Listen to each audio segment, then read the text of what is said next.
Alright, ladies and gentlemen, Fab's in the house. And today I've got the Koenig Knives Mini Goblin here with me for a quick review. This is a pretty cool knife, guys, made in US. It's a very small knife. I mean, it's not small, medium size.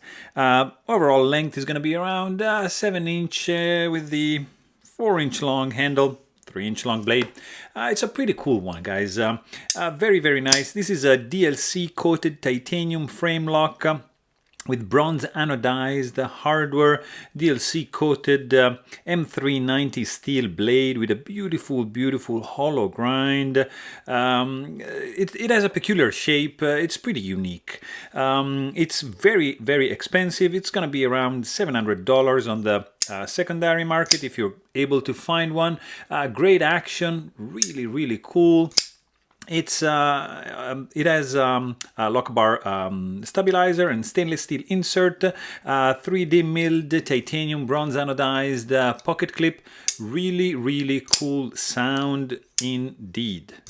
Like very nice action as well, even for a small blade like that. 3.6 ounces in the pocket, so pretty light. There's some internal skeletonization going on. It runs on bearings, but hey, there you have it. If you want to know more, please check out my full-length review. Don't forget to subscribe. Thanks for watching and stay tuned.